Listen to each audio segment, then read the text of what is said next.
네, 안녕하세요. 오늘은 이제 조너선 하이트의 바른 마음이라고 하는 책으로 이제 은하수 다방 북토크를 해보려고 하는데요. 이제 오늘의 호스트는 이제 희영 씨입니다. 와. 안녕하세요. 오랜만에 참여하게 된 김희영입니다. 제가 오늘 바른 마음이라는 책을 선정했는데 혹시 어떠셨을까요? 읽으시면서 아니면 뭐 책의 외관을 보시면서? 외관은 일단 두껍고요. 맞아요. 그래서 너무 두꺼워서 일단 저희가 1부랑 2부로 나눠서 이제 진행을 하기로 했죠. 나 시작하기 전에 제가 이 책을 선정한 이유를 한번 얘기 드리는 게 좋을 것 같아요. 때는 제가 고등학생 때였어요. 아마 그 2013년 그즈음 이 책이 새로 나왔을 때였던 것 같은데 TV를 돌리다가 EBS였는지 거기에서 이분이 나오셔서 직접 강연을 하신 걸 제가 봤어요. 그런데 거의 1시간 정도 강연을 너무 홀리듯이 너무 재밌게 들은 거예요. 그래서 책을 꼭 사서 읽어봐야겠다라고 하고 책을 샀는데 이제 장렬히 실패를 한 거죠. 고등학생이 읽기에는 너무 어려웠었던 것 어려울 것 같아요. 맞아. 근데 흥미로웠던 지점이 이제 도덕적 추론을 할 때 이성이 아니라 어떤 감정, 정서 이런 것들이 훨씬 더 중요하다라는 그 대목에 굉장히 끌렸던 것 같아요. 그래서 그 책을 샀었고 사실 책장에 박아뒀는데 잊어버리지 않고 항상 제 마음에 있었던 책이었거든요. 그 이유가 아마 성인이 되고 나서도 계속 어떤 도덕적 추론 상황이나 도덕적 갈등 상황에 제가 항상 놓였었던 것 같아요. 그럴 때마다 저도 굉장히 편협한 사고를 하게 되고 타인도 그런 사고를 하는 걸 마주하게 되고 그러면서 어떻게 이걸 풀어나가야 될까? 이 사람을 어떻게 이해해야 될까? 라는 그 해결책을 계속 찾고 싶다라는 마음이 들어서 다시 한번 이 책을 선정하게 되었던 것 같습니다. 책을 너무 잘 선정했다고 생각을 하고 아니 사실 우리가 그 항상 도덕적인 딜레마에 항상 부딪히고 빠지고 하잖아요. 그래서 뭐 최근에도 뭐 마약 이슈라든지 뭐 다양한 이슈들이 있는데 어쨌든 그 모든 이슈들이 도덕성과 별개일 수는 없다는 생각이 들고 살아가면서 더더욱 이게 중요하구나라는 생각이 들어서 굉장히 좋았고요. 그리고 올해 읽은 책 중에 가장 좋았다. 그렇게 극찬. 생각을 합니다. 올해의 책. 작년에는 플로우가 좀 좋았던 것 같고 개인적으로는 올해는 이 책이다. 뭐 치우는 혹시 저도 영주 형처럼 이게 책이 조금 처음에는 어려웠는데 전체적으로 한번 끝까지 읽고 나서 이제 다시 읽을 때 이제 흐름을 계속 따라가 봤는데 너무 좀 좋더라고요. 형 말한 것처럼 그 몰입도 하나의 뭔가를 저는 딱 읽고 나서 하나의 딱 그걸 알게 됐거든요. 왜 이런 현상에 대해서 사람들이 그렇게 하는지. 근데 이것도 아직 다는 안 읽었는데 뭔가 좀 하나 이제 포인트를 알게 된 것 같아서 되게 좋았습니다. 그 포인트가 뭔지 이야기 나누면서 혜진 언니 얘기도 들어볼까요? 네. 저는 이제 이게 어떤 책인지 모르고 읽었었는데 읽어보니까 이제 도덕 심리학에 대한 내용이더라고요. 그래서 도덕 심리학이 이렇게 발전을 해왔구나 이런 정보를 얻는 것에서도 되게 유익했고 그리고 이제 사람들이 요즘 많이 싸우잖아요. 무엇이 옳고 무엇이 그른가. 근데 자기가 기준이고 이제 보통 자기가 상식이라고 생각하고 다른 사람을 비상식적이다 이렇게 생각하면서 많이 싸우는 것 같은데 왜 그렇게 싸우게 되는지에 대한 설명을 이제 이 책이 해주는 것 같아서 되게 재밌게 읽었던 것 같아요. 완전 공감입니다. 저희가 예전에 삶으로 다시 떠오르기라는 책을 읽었었는데 거기에서도 굉장히 갈등 상황이라든지 자에고라는 개념이 있었잖아요. 근데 저희가 느꼈던 한계점이 알긴 알겠는데 어떻게 실천을 하지? 그리고 뭔가 굉장히 영혼적인 것, 종교적인 것이 많았는데 이건 또 과학적으로, 사회과학적으로 그런 것들을 풀어나가서 저희가 또 한 단계 성장할 수 있지 않을까라는 생각이 들기도 했습니다. 그런 생각이 들었어요. 이분이 어쨌든 심리학자시니까 굉장히 심리학적으로 설득력 있게 글을 썼다. 이런 생각을 좀 읽는 내내 했었습니다. 일단 그 혹시 책 내용을 조금 간결하게 정리를 하고 시작하는 게 어떨까 싶은데요. 제가 간단하게만 좀 정리를 해보면 이 책이 총 3부로 구성이 되어 있고요. 그리고 오늘은 거의 책의 절반 정도에 해당하는 1, 2부까지 하고 이제 다음번 토크에서 이제 3부까지 읽고 진행을 하기로 했고요. 그리고 이제 1부에서는 이 조너선 하이트가 비유를 하고 있어요. 우리의 마음이 코끼리와 그리고 코끼리에 탄 기수와 같다 이렇게 이야기를 해서 우리의 도덕적 직관을 코끼리 그리고 우리의 어떤 합리적인 추론, 전략적 추론 이런 이성에 해당하는 부분을 기수라고 표현을 해서 코끼리가 이제 이 사실을 기수를 끌고 가는 형태가 되고 우리가 기수는 코끼리에 딸려가는 그래서 도덕적 추론이 먼저고 이제 그 추론이 먼저가 아니고 직관이 먼저고 그 다음에 추론이 뒤따른다 이런 설명을 했던 게 1부이고요. 2부에서는 도덕에 대한 어떤 분야를 쪼개어서 도덕적 미각이라고 표현을 하죠. 그 미각의 6가지를 이야기를 하고 공평성, 배려, 그리고 권위, 그 다음에 충성심, 그리고 고귀함, 그리고 자유 뭐 이렇게 총 6가지 카테고리로 도덕을 좀 분석을 해서 설명을 해주는 그런 내용이 이제 2부까지의 내용이고요. 오늘은 그에 대한 이야기를 해보도록 하겠습니다. 네. 네. 그럼 이제 첫 번째 질문을 한번 해보고 싶은데 이제 여러분이 생각하시는 도덕이란 무엇이 없는지 그리고 이 책을 전반적으로 읽으면서 도덕에 대한 생각이 좀 바뀌셨는지 한번 여쭤보고 싶어요. 전 개인적으로 도덕이란 타인에게 피해를 끼치지 않는 것 그리고 공동체가 잘 살아가기 위한 어떤 지켜야 할 규범이라고 생각을 해왔었거든요. 실제로 저는 사회정서 발달 연구실에 있으면서 타인에게 뭐 규칙 위반을 한다든지 뭐 그런 연구도 진행을 하고 있는데 이걸 보면서 절대적인 진리라는 게 있을까라는 생각이 들었어요. 도덕에 대한 절대적 진리? 문화별로도 너무 차이가 있고 내 기준과 타인의 기준이 너무나도 다르고 뭐 진보적 가치, 보수적 가치에 따라서도 너무 다른데 어떤 도덕의 절대적 가치가 있을까? 심지어 뭐 생명이 가장 중요하다 이런 진리도 과연 맞는 걸까? 하나의 절대적인 진리가 있을까? 라는 생각이 많이 들었던 것 같아요. 다른 분들은 어떠실까요? 저는 그냥 처음에는 도덕에 대해서 사실 생각이 없었거든요. 그냥 도덕이라 하면은 학교 도덕책에 그냥 거기 이제 낙서하고 여러 인물들 많은 그런 것만 생각하고 있었는데 이거 읽어보고 나서 이제 도덕에 대해서 한번 이제 진지하게 생각해봤는데 제가 이제 갖고 있는 도덕성이나 그런 것들 잣대들이 어떻게 형성되었을까도 좀 궁금했고 이게 또 읽다 보면은 이제 타인은 어떻게 해서 저런 도덕성을 갖게 됐는지까지 한번 조금 생각을 확장할 수 있는 계기가 되었던 것 같아요. 그냥 뭐 나랑 생각이 다르면 뭐 직업상 내 논리를 남한테 이렇게 좀 설득시키는 것들을 많이 하는데 그럴 때마다 나는 맞고 너는 틀리다라는 이런 게 계속 가거든요. 그래서 만약에 그 사람이 맞는 말을 해도 만약에 그 사람이 말하는 뭐 근거나 이런 게 약하다면 이런 현장에서 그게 묻혀버리거든요. 그게 만약에 정답일지라 하더라도 그러면 근데 이제 이거 읽어보고 나서 조금 더 열린 생각으로 내 중심보다는 저 사람은 왜 그렇게 생각을 했는지까지 한번 생각을 조금 해볼 수 있는 기회가 열렸던 것 같아요. 책을 읽고 나서. 저가 얘기할까요? 저도 희영이가 이야기했던 대로 어떤 이 도덕에 대해서 저자도 많이 표현을 하지만 공평성, 그다음에 피해, 배려, 자유, 평등 이런 주제들을 도덕성의 영역으로 크게 범주화하고 그것에 기반해서 많이 생각을 했던 것 같아요.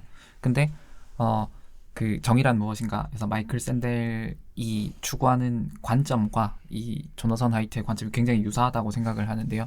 마이클 샌델은 뭔가 이제 그 앞선 그 도덕 철학자들의 주장들을 쭉 나열하면서 뭔가 설명되지 않는 뭔가 부족한 부분들을 공동체의 어떤 사회적 합의 그리고 미덕이라는 단어로 표현을 해서 우리가 미덕을 추구해야 되지 않겠냐, 사회적 합의가 중요하지 않겠냐 이런 결론을 내리는데요. 그래서 그 부분에서 조금 아쉬웠던 것은 뭐냐면 그래서 그 미덕의 정체가 뭘까? 어떻게 우리는 사회적 합의를 이루어 나갈까 이런 부분들이 좀 약간 갈증이 있었는데 이 책을 통해서 고귀함이라든지 권위, 충성심 이런 부분들에 대한 키워드를 던져주잖아요. 그래서 그것들을 보면서 뭔가 조금 더 와닿았다. 그래서 뭔가 그게 복합적으로 좀 이해가 되는 측면이 있어서 상당히 좋았습니다. 네.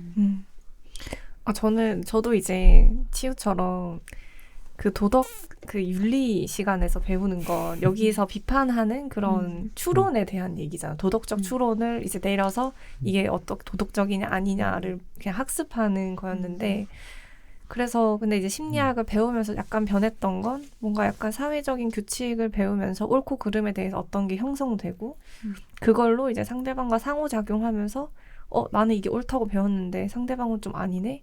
그럼 좀 다른 게 있는 건가? 하고 조정해가는 약간 사회화 과정이 포함돼 있다고 생각을 했었는데 이 책을 통해서 좀 더 알게 되었던 건 이제 정치 얘기가 나오는데 정치에서 이제 진보주의랑 보수주의자들을 나름 객관적으로 이렇게 비교하잖아요. 그래서 정치적인 부분에서 이게 도덕적인 게 사람들을 자극할 거라고 생각을 못 했었거든요.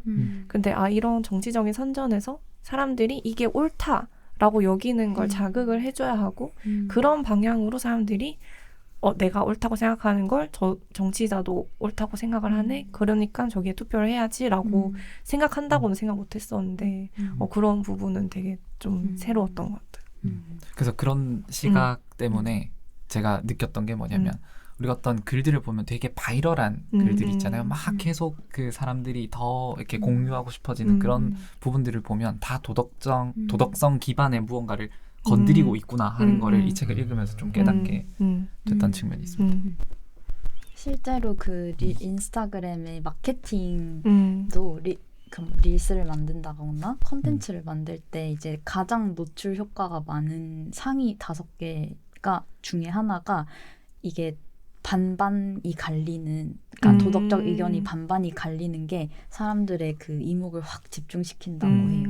그만큼 우리는 그러니까 편을 가른다? 아니면 나의 생각을 뭔가 견고하게 하기 위한 그런 정치 활동을 굉장히 일상에서도 많이 하고 있는 것 같아요. 그래서 저희가 이제 좀 더 딥한 질문으로 들어가기 전에 개인적 경험을 한번 나누고 싶어서 질문을 준비했는데 도덕적 추론 시 타인과 반대되는 의견으로 대립을 할 때 자신의 감정에 치우쳐서 뭔가 이 정당화를 하고 이유를 찾아내는 그런 인지 과정을 한번 해보았던 적이 있는지 한번 여쭤보고 싶어요. 제가 최근에 이제 또 남자친구 여기 지분이 많은 제 남자친구가랑 한번 감정적으로 엄청 싸웠던 적이 있었어요. 그게 커피, 저희가 이 아이스 커피를 많이 마시잖아요. 근데 저는 항상 이제 길거리나 그런 데 버리지 않고 마시면 근처에 있는 뭐 화장실에 들러서 이제 얼음과 그걸 다 세면대에 버리고 세면대에 묻은 그 잔여물까지 다 물로 깨끗하게 치운 다음에 분리수거를 해요. 근데 저는 이게 너무나도 당연한 거. 제 기준에서는 이게 환경을 지키는 일이고 그 미화하시는 분들의 수고를 덜어드리는 일이라고 생각을 했거든요.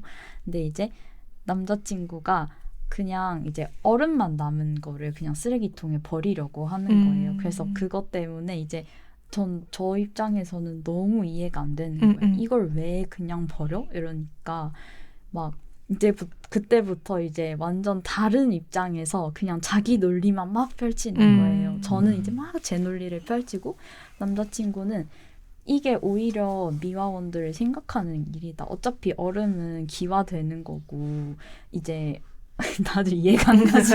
저는 키기 때문에 물이 되는 거 아닌가? 그러니까 물이 되는 어차피 세면대에 버리면 모든 사람들이 희영이 같지 않기 때문에 그게 오히려 더럽고 미화원들의 일을 더 늘리는 거다. 그래서 음. 실제로 너가 착한 마음을 가지고 있다고 해도 그게 과연 착한 마음일지 생각을 해봐야 된다. 그게 어쩌면 사회에서 뭐 정한 가스라이팅일 수도 있고 마케팅일 수도 있다. 그러니까 실제로 어떤 행동을 할 때 그게 실제로 도움이 되는지 이제 생각해봐야 된다라는 되게 큰 관점에서 이야기를 하는데 너무 화가 나는 거예요. 그냥 진짜 너무 화가 폭발적으로 나서 길거리에서 막 이제 빨래를 기다리고 있는데 막 뭐라고 얘기하고 제가 막 인터넷 기사까지 찾아가지고 봐봐 여기 쓰레기통 그 옆에 음료 버리는 거 있지 않냐 이러니까 남자친구는 또 그게 효과적이었을 거면 모든 지하철에 설치되어 있어야 하는데 아니지 않느냐 이렇게 또 얘기를 하는 거야. 그 너무 이제 말이 안 통해서 너무 진짜 소위 말하는 뒷박이 온 거야. 머리가 아플 정도. 근데 이제 서로 막 논쟁을 펼치다가 나는 이 사람이랑 더 이상 이야기를 할 수 없겠다라는 감정에 너무 치우쳐서 그래서 이제 잠깐 자리를 비웠던 적이 있었어요. 나 그만 말하고 잠깐만 이따가 얘기하자 이렇게. 근데 여전히 이제 사과는 서로 하고 이제 잘 해결이 됐지만 이렇게까지 다를 수 있구나. 근데 저는 여전히 그게 잘못됐다고 생각을 해요. 그래서 혹시 이랬던 적 경험이 있는지 한번 여쭤보고 싶어요. 근데 전 갑자기 생각난 게 있었어요. 사실 근데 이거를 이제 어떤 분이 이제 연구를 했는데 그분이 이제 연구 윤리라고 해서 IRB 심사를 받고 연구를 한 게 있었거든요. 그러면 보통은 이제 연구 윤리 심사서에 낸 내용 그대로 연구를 하고 이거대로 끝났다라고 이제 약속을 한 거죠. 그 상태로 할 거라고 연구 윤리를 승인을 해줬으니까. 근데 연구윤리 승인 받은 연구를 하고 거기에 참가자들이 왔잖아요. 그럼 얘네를 보내기가 아까웠나 봐요. 그 뒤에다 연이어서 다른 연구를 붙여서 더 한 거예요. 그게 물론 그 사람들한테 뭐 피해를 주거나 뭐 심리적인 충격을 주는 실험은 아니었지만 제가 생각했을 때는 그래도 연구윤리랑 약속한 그대로만 하고 얘네를 보내야 되는 건데 왜 그걸 뒤에 더 붙여서 했지? 그건 연구윤리에 어긋나는 것 같아요 했는데 이게 왜 어긋나? 나는 그거 약속한 대로 했고 그거는 그냥 따로야. 다른 실험을 그냥 추가로 했을 뿐이야. 전 이해가 안 되는데. 약속했는 걸 지키지 않은 거잖아요. 이랬는데 아니래요. 그래서 막 그걸 얘기했는데 그분이 막 화를 내는 거예요. 왜 이게 연구윤리를 지키지 않은 거냐고.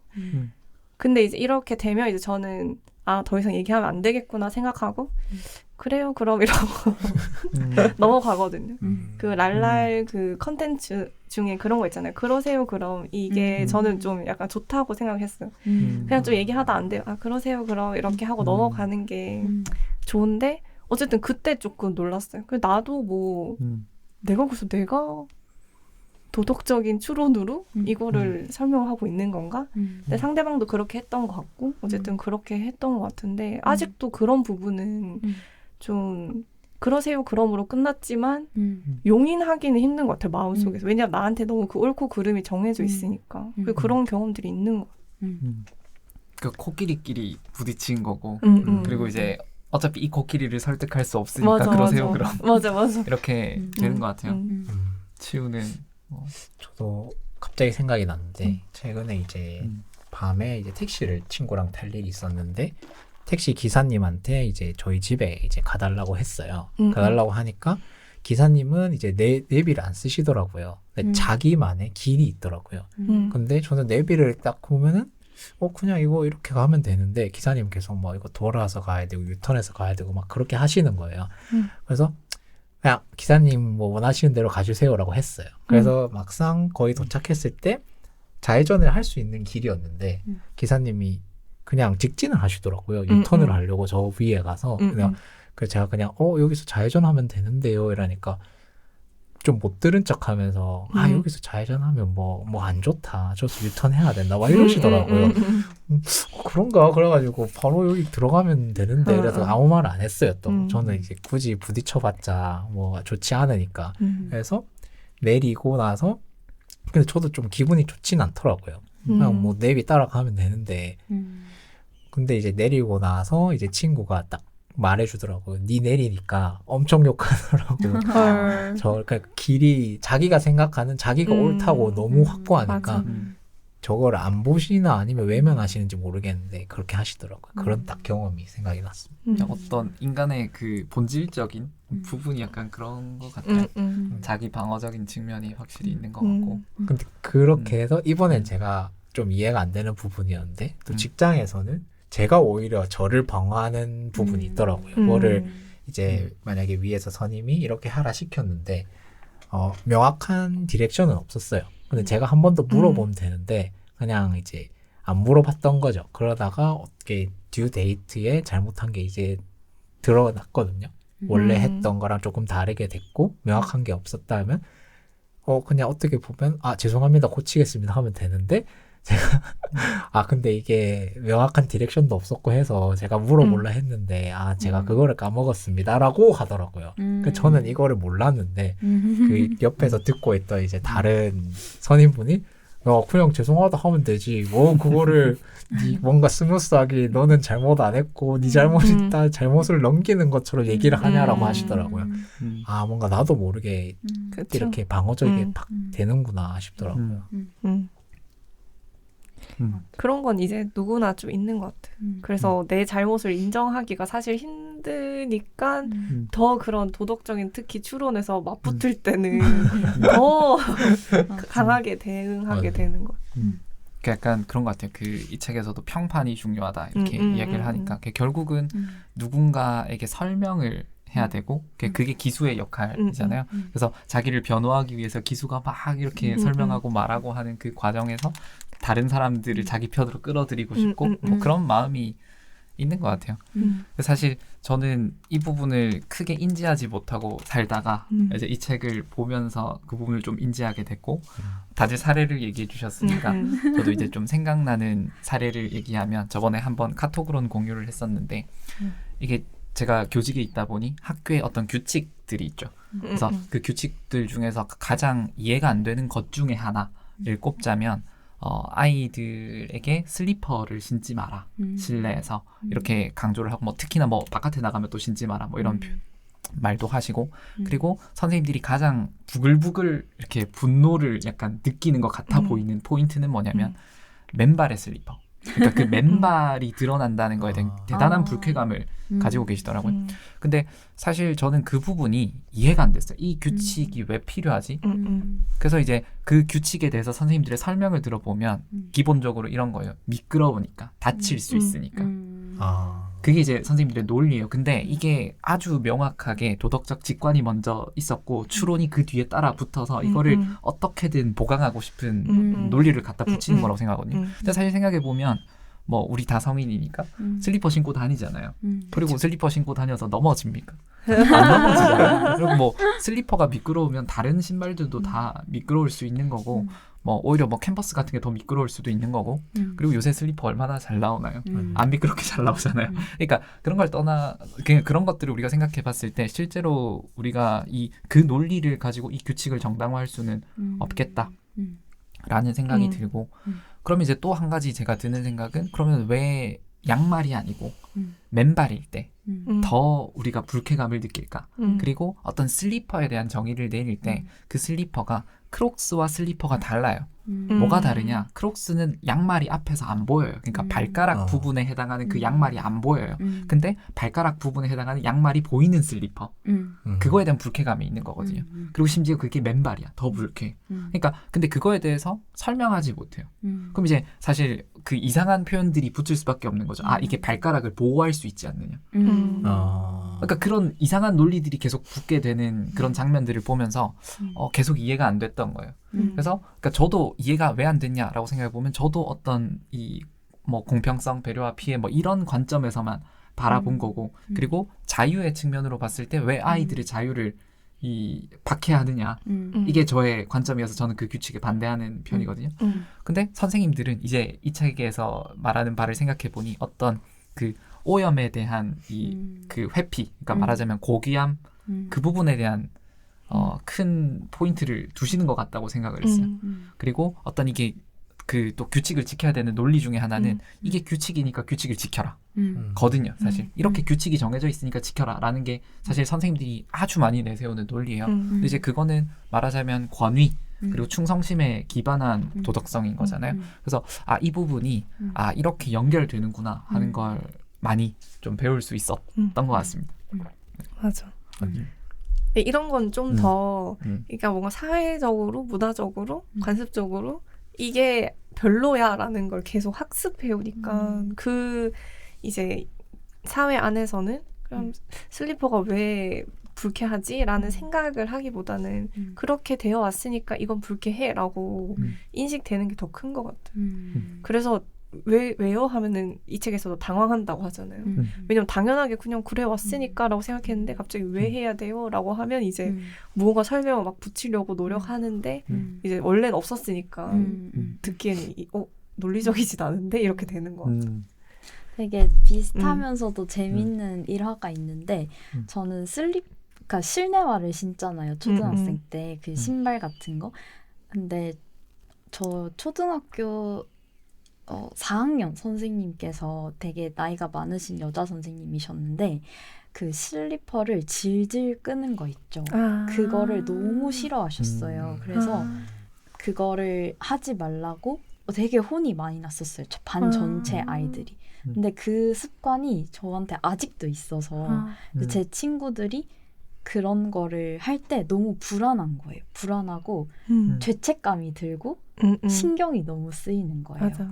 그러면 이제 어릴 때 받았던 그런 교육들, 우리가 훈육이라고 받는 것들이 사실은 사회에서 잘 사회화가 되고 공동체의 일원으로 잘 적응하기 위해서 받는 교육이라면 이런 훈육들이 어떤 죄책감을 유발을 하잖아요. 혼이 났으니까.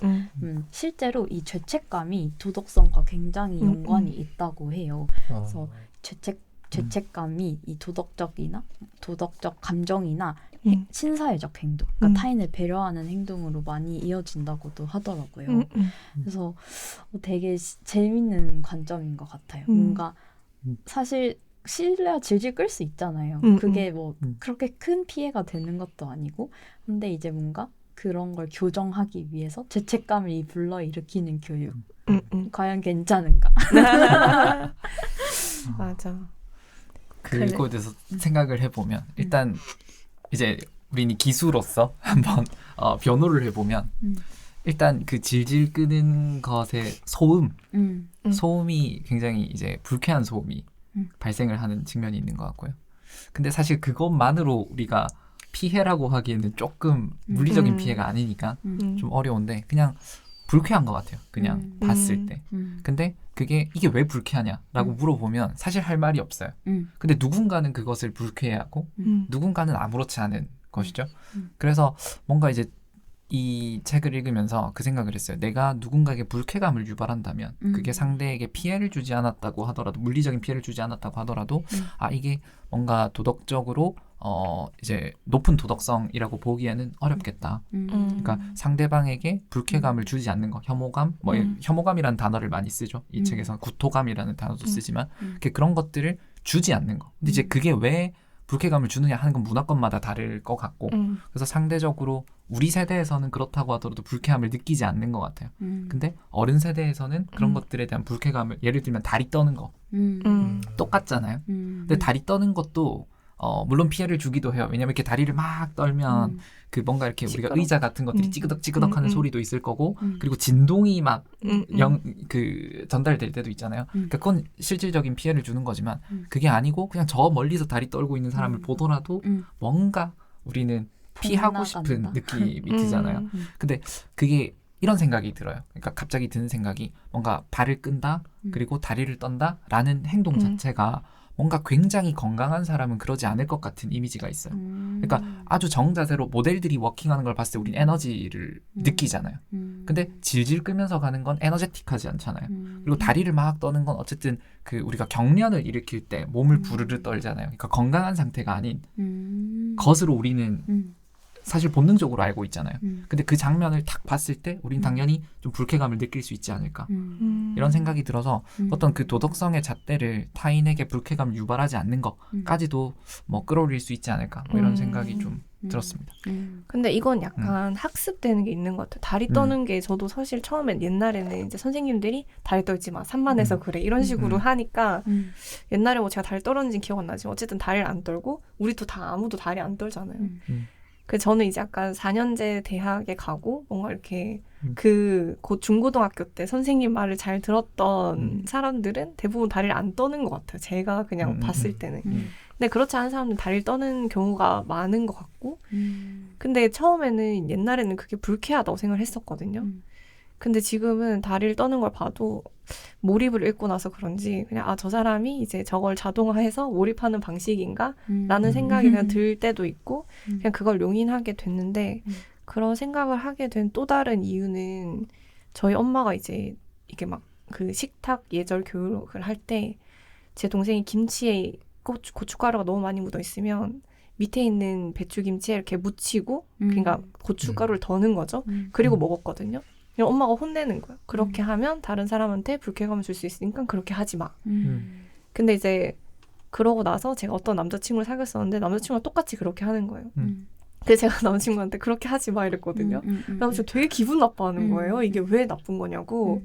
근데 그때 내가 잘못했구나 생각을 했어요. 엄마는 나한테 예절을 지키라고 한 거지 누구한테 가서 예절을 요구하라고 나한테 가르쳐 준 건 아닌데 왜 나는 그런 식으로 행동했지? 이런 생각을 하게 된 적이 있었거든요. 그러니까 뭔가 내가 남한테 불쾌감을 안 주려고 노력하는 건 그럴 수 있는데 사람들은 왜 근데 너도 나한테 불쾌감을 주지 마 이렇게 요구를 하게 되는 걸까?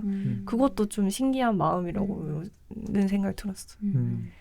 그래서 그 얘기를 딱 들으면서 그러니까 저도 그 관점에 굉장히 동의를 하고 타인에 대해서는 오히려 이런 관점들을 우리가 이해하면서 좀 더 폭넓게 타인을 이해할 수 있는 것 같고 나 역시도 타인에게 누군가는 불쾌할 수 있으니까 조심해야지라는 생각이 들어요. 근데 갑자기 딱 드는 생각이 내가 만약에 아이가 생긴다. 그럼 아이에게는 그런 교육을 하게 될 것 같아요. 그치. 네, 그래서 그 선이 어디까지가 참 또 어려운 부분이 아닐까 생각이 듭니다. 근데 이제 적응적인 사회생활을 잘 하기 위해서는 그런 교육이 너무나도 필요한 것 같아요.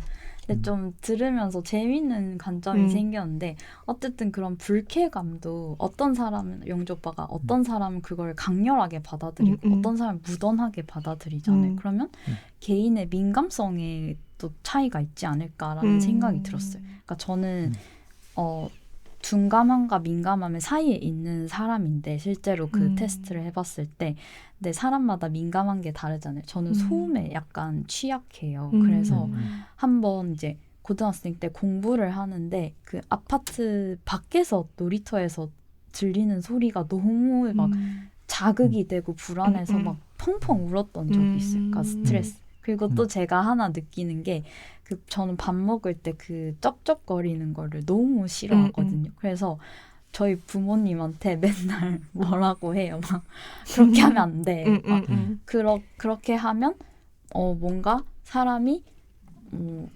뭐라고 해야 될까요? 어휘를 좀 있어 보이지 않고 교양이 없어 보여. 그렇게 하는데 너무 불쾌해 하세요. 그거를. 그러니까 내가 누군가에게 도덕적으로 잘못한 것도 아니고 피해를 준 것도 없는데 왜 그러냐. 그런데 저한테는 너무나도 쓰나미 같은 재앙인 거죠. 밥을 먹다가도 너무 힘들어서 뭔가 먹기가 싫고 같이 있기가 싫고 이럴 때가 있거든요. 저도 막 스트레스를 받을 때. 그냥 다시 여쭤보고 싶은 건 그런 개인적인 불쾌감이 있는 게 있는지. 개인적인 민감성 때문에. 저도 근데 좀 소음에 좀 약하고 그러니까 뭔가 소리가 이렇게 좀 부드럽게 변화하는 거 뭐 예를 들면 음악 같은 거는 너무 좋은데 근데 작다가 갑자기 큰 소리가 팡 난다거나 뭐 이런 거를 좀 되게 힘들어해요. 그리고 이제 뭐 예를 들면 잠도 이제 좀 그래서 소음이 있으면 못 자는데 그러니까 코 고는 소리가 들리면 잠을 못 자요. 물론 저는 골지만 그러니까 내로남불인데 어쨌든 뭐 이렇게 코 고는 소리가 들리면 잠을 못 자는 그래서 저는 귀마개를 해야 되는 그런 사람이거든요. 그래서 뭔가 그 목소리가 과하게 그러니까 이 어떤 공간과 관계없이 목소리가 큰 사람 그러니까 조용히 얘기할 수 있는 공간에서 큰 소리를 낸 사람을 약간 스트레스 받아 해요. 그러니까 그런 부분은 좀 민감한 것 같아요. 저도 비슷한데 그 목소리가 큰 친구가 저희 집에 놀러 온다거나 같이 길을 걸을 때 너무 조마조마한 거예요. 이 친구가 다른 사람한테 피해를 주는 게 아닐까? 그래서 오히려 더 작게 말하게 되고 약간 스트레스 받고, 그러니까 옆집의 소음이 너무 크게 들리진 않을까? 이런 불안감이 또 약간 증폭이 되는 것 같다는 생각이 들었어요. 그런데 그렇게 불쾌감을 줬다고 해서 그것이 과연 도덕적이지 않은가? 어떻게 생각하지? 아, 불쾌감을 준 게 이제 도덕적이지 않은 것인가? 그게 이제 그렇지 않다는 게 약간 이 책에서 얘기하는 거 아닐까요? 불쾌감을 주는 건 이제 나의 코끼리에 따라 다른 거지. 그게 이제 도덕적인 야 아니냐는 우리가 뒤에 붙이는 추론이다. 이런 걸 생각하면 그래서 저는 이제 옛날엔 예민했던 것 같은데 많이 둔감해진 것 같거든요. 그냥 저 사람이랑 나랑 다르고 내가 여기에 좀 신경을 쓰는 거는 나의 성향에서 오는 거지. 저 사람이 뭐 도덕적이지 않거나 그런 행동을 해서가 아니라고 이제 많이 생각을 하려고 하는 것 같아요. 그러니까 그런 거 같네요. 정리를 하면 나 스스로는 좀 민감해지게 되는 거고 타인에겐 좀 둔감해지는 방향성이 좀 다른 마음이 아닐까 라는 좀 맞아. 생각이 드네요. 내가 가지고 있는 걸 이제 강요할 수 없는 거다, 상대방한테. 그래서 일단 의견은 근데 얘기해 볼 수 있겠죠. 아, 근데 이런 게 좀 더 좋지 않을까? 하면 이제 상대방이 받아들이면 뭐 하는 거고 아니라고 하면 그러세요 그럼 이렇게 가는 거 같아요. 그러세요 그럼 약간 그러세요, 치트키 그럼. 같은. 그러세요 그럼 이러면서. 그러세요 그럼. 그래서 그 조금 연결되는 질문으로 그러니까 이 저자가 이야기하는 게 뭐 예를 들면 칸트나 콜버그 같은 이 도덕적 합리주의자들을 비판을 하잖아요. 그러니까 이성적 추론을 통해서 도덕적으로 행동할 수 있다라는 어떤 합리주의자들의 주장을 이렇게 반박을 하는데, 근데 한편으로 우리가 이제 좀 정리를 해보자면 우리가 이런 그 바른 마음을 읽은 후에 우리가 도덕적 행동이 좀 늘어난다라고 하면 합리주의자들의 주장이 일부 옳은 게 아닌가 이런 생각이 들거든요.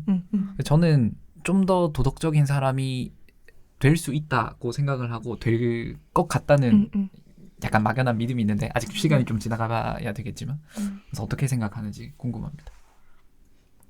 근데 저는 이게 오빠 말에 동의하는 게 읽고 나면 우리가 지금 경험하고 있는 것처럼 자기를 성찰하게 되고 내가 옳다고 주장한 것들에 대해서 한 번 더 고민하고 상대방 포용하려는 이렇게 시선이 생기게 되잖아요.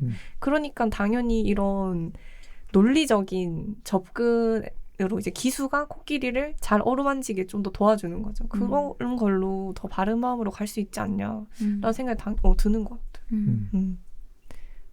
왜요? 네.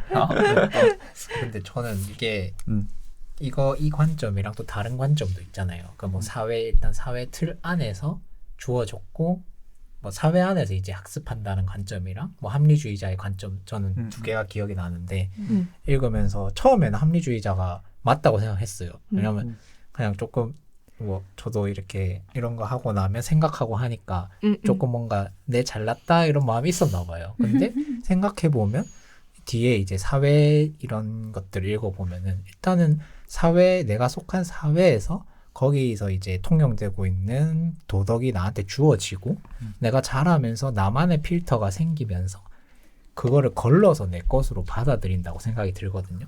그러니까 그냥 애초에 저는 이제 지금 저희가 이렇게 성숙한 저희가 아니라 아예 그냥 유아기 때로 갔을 때면 그때부터는 저희가 뭐 이거 똑똑하고를 아니고를 떠나서 스스로 저거는 도덕적으로 잘못됐는데 이렇게 생각하진 않잖아요.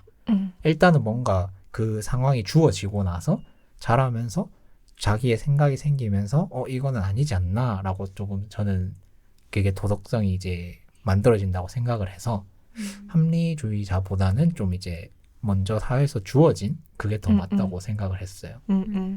그러니까 그 부분은 동의를 할 수가 있고 그런데 그러니까 이 합리주의자들을 망상이라는 단어로 이제 강하게 비판을 하는데 그러니까 일부 동의할 수 있는 게 아니냐라는 생각인 맞아. 거죠, 저는. 그러니까 합리주의자들을 전면 부정하는 것이 가능한가? 아까 이야기하셨던 그 부분에서도 뭔가 이렇게 사회적인 사실 학습이잖아요. 근데 그 학습에는 이성적인 추론에 대한 학습이 분명히 있었을 거란 말이죠.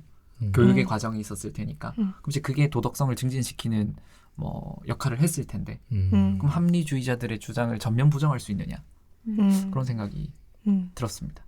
약간 하이브리드 모형을 이제 제안하는 그러고 싶어요. 그러고 싶어요. 그런 거죠. 네.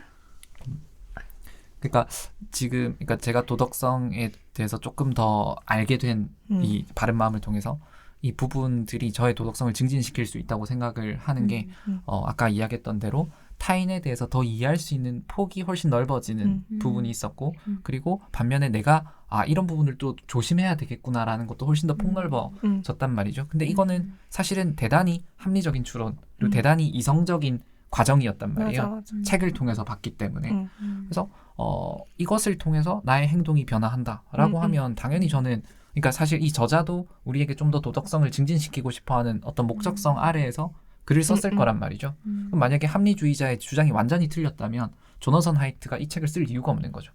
자기 자신을 그냥 뽐내는 거 뭐 그거 아니면 쓸 이유가 없는 거죠. 근데 그런 마음뿐만 아니고 뭔가 이 사회가 좀 더 좋아졌으면 좋겠고 그리고 서두에서도 밝히잖아요. 자기가 뭐 어린 시절에 좀 거창한 꿈이 있었고 지금 이제 서로가 서로를 좀 더 잘 이해하고 뭐 그런 세상을 꿈꾼다 뭐 이런 멘트가 한번 있었는데 그런 마음으로 책을 썼잖아요. 그럼 이제 합리주의자들이 완전히 틀렸다면 조너선 하이트의 이 책을 쓴 노력은 헛된 것이죠. 망상인 것이죠. 근데 본인도 자기가 책을 썼잖아요. 그러면 당연히 이제 합리주의자들을 일부 인정하는 거 아닌가? 그렇죠. 네. 저는 이게 제가 맞는지 잘 모르겠는데 한번 체크해 주세요. 그 합리주의자들이 이제 논리를 통해서 이제 도덕적 행동이 늘어난다라는 관점이잖아요. 근데 저는 이 책을 보면서 이제 좀 코끼리가 더 발동이 됐던 것 같아요. 수치심이라는 정서가 되게 확 들었던 것 같거든요. 그래서 그러니까 알아차림과 동시에 그러니까 내가 타인에게 이렇게 잘못을 했구나. 그러니까 내가 알아차리지 못한 그런 면들이 있구나라는 수치심이 확 들어서 이러면 안 되겠다라는 생각이 조금 들었던 것 같아요. 그러면 이거는 또 논리가 아니고 또 정서이지 않을까라는 생각이 들었어요. 그건 좀 정서일 수 있겠네요. 그 평판으로 생각하면 이제 이게 왜 옳고 그르냐 이거를 막 합리적으로 판단하기보다는 내가 지금 이런 코끼리로만 움직이는 합리적이지 못한 행동으로 남한테 비춰질 수 있겠네라는 부끄러움으로 이제 안 하려고 하는 거니까. 그러니까 최근에 되게 저희 학과에서 대규모 행사가 있었는데 제가 이제 총괄을 했는데 이제 너무 많은 일들을 쳐내야 되니까 스트레스 상황에 있었어요. 근데 제가 나는 스트레스를 잘 안 받아 라고 느끼고 있었는데 어쨌든 인간이니까 스트레스를 받을 수밖에 없었던 거죠. 근데 이제 같이 일하는 팀원들 중에 그러니까 어떤 분이 계속 맥락을 못 따라가고 막 그렇게 하니까 저도 모르게 막 약간 화를 내고 표정이 안 좋고 그러니까 너무 세게 말하고 그래서 뒤에서 진짜 왜 저러지? 막 이렇게 막 이해가 안 가네. 그럼 이렇게 하면 안 되나? 이렇게 계속 얘기를 했던 거예요. 근데 그게 너무 수치스러운 거예요. 이제 일이 다 끝나고 제가 스트레스 상황에서 벗어나니까. 그래서 다음에는 그러지 말아야겠다라는 생각이 좀 많이 들었던 것 같아요. 어떤가요? 맞아. 그러니까 뭔가 근데 용조 오빠 얘기하는 것처럼 결국 같이 가는 거인 것 같아. 코끼리만 있진 않고 기수가 있다고 이 사람도 항상 얘기를 하잖아요. 그러니까 결국 기수의 역할을 어떻게 할 것인가를 이제 형성하게 해주는 게 이런 합리주의자들이 얘기하는 거나 아니면 여기서 설명하는 것들에 대한 지식을 배우는 것들인 것 같아서 근데 이제 코끼리가 덩치는 더 크니까 그거에 따라서 확실히 왔다 갔다 하는 건 맞는 것 같은데 기수의 역할도 분명하게 있는 것 같고 이런 학습들이 합리주의자들이 얘기한 것처럼 그런 생각들을 바탕으로 기수가 이제 움직임을 어떻게 조종하냐 이걸 하는 것 같아서 이제 저희 또 극단적인 예시가 있었는데 전 너무 흥미로웠었거든요. 이제 저희 학교에 이제 학부생들이 이제 유아 발달이라는 수업을 들어요. 저희 지도 교수님께서 그 수업을 하시고 제가 저번 학기에 조교였어요. 음. 근데 이제 딱 그 콜버그 도덕 심리학 도덕적 발달 단계를 배우는데 저희가 이제 온라인에서 그 토론을 하는 앱이 있어서 거기에서 많이 하는데 댓글이 뭐 한두 개도 잘 안 달리는데 뭐 갑자기 30개가 넘게 달린 거예요. 이제 그 도덕적 추론의 그 파티가 열린 거죠. 그래서 봤더니 이제 저희 과는 근데 대부분 약간 인류애가 많고 그런 아이들이 많은데 이제 한 친구가 되게 똑똑하고 이제 뭐 공부도 잘 챙기고 뭐 그런 친구인데 이제 콜버그가 의 논리가 틀렸다. 그러니까 생명보다 중요한 것이 있을 수도 있다. 그러니까 어쨌든 이 사람이 잘못을 했는데 왜냐하면 약사에게 피해를 끼쳤기 때문이다. 어떤 자본 경제 시장주의에서의 그런 논점을 계속 이야기를 하는 거예요. 그 강도가 굉장히 강렬하더라고요. 약간 이 화를 넘어선 약간 증오 막 엄청 fierce한 거예요. 사나운 거예요. 그런 걸 보면서 아 이게 완전히 이제 시작점부터 달라졌구나. 그래서 얘네들은 이야기를 할 수가 없겠구나라는 생각이 들었어요. 근데 만약에 그 친구가 이런 바른 마음을 읽고 생각을 바꿀까? 그런 생각도 잘 모르겠어요. 생각을 바꾸긴 힘들 수도 있을 것 같은데 약간 아, 저 사람은 이런 방향으로 이런 결론을 내렸구나. 나는 정도는 그래도 할 수 있지 않을까. 근데 이제 완전 내 관점이 옳고 이 관점으로 이걸 해석해야 해라고 강력하게 주장하고 있는 건데 지금은 다른 시선이 비합리적인 게 아니라 이 사람들도 나름의 이런 추론으로 이런 결론을 내렸던 거구나 이렇게 생각할 수 있을 것 같아요. 여기서 진보랑 보수가 싸우는 것도 진보는 보수가 뭐라고 했죠? 아무튼 뭐 무슨 엄격한 부모 밑에서 자라거나 뭐 흑백 논리에 휩싸이거나 뭐 그런 존재라고 생각한다고 하잖아요. 또 보수는 또 반대로 진보를 또 비합리적이라 생각을 하고 근데 둘 다만의 합리적인 무언가가 있는 거죠. 그들만의. 그걸 이해하게 되는 게 좀 저는 중요한 것 같아요.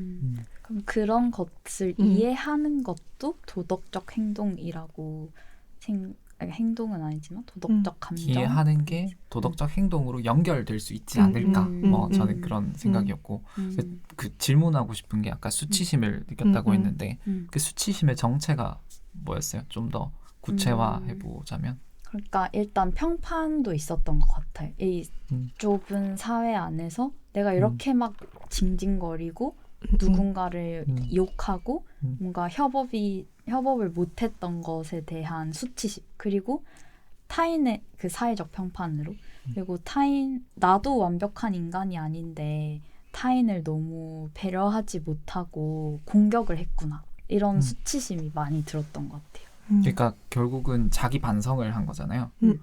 그게 알아차림 아닌가요? 근데 그 알아차림의 그 방법이 아까 합리주의자 쪽에서 논리였다면 저는 이제 정서였던 거죠. 그러니까 정서가 먼저 들고 왜 내가 수치심을 느꼈지? 그러니까 또 이제 기수가 이제 올바른 나침 방향을 제시한 게 아닐까라는 생각이 들었습니다. 그러면 그 수치심이 드는 정서 반응이 먼저 일어났잖아요.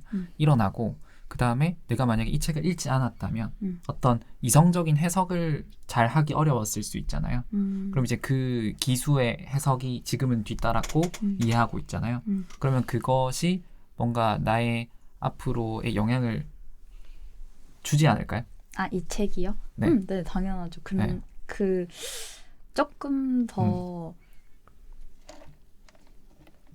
이전에는 그래도 이제 재평가 과정을 거치면서 그래도 제가 잘못했지라는 생각을 했을 것 같은데 아 내가 옳은 게 아니구나 라는 생각이 많이 들었던 것 같아요. 그러니까 나는 이 책에서도 소제목으로 나오는데 나는 맞고 남은 틀렸다라는 게 있거든요. 그 논리가 계속 나에게 작동이 됐구나 이런 생각이 많이 들어서 그러지 않아야겠다.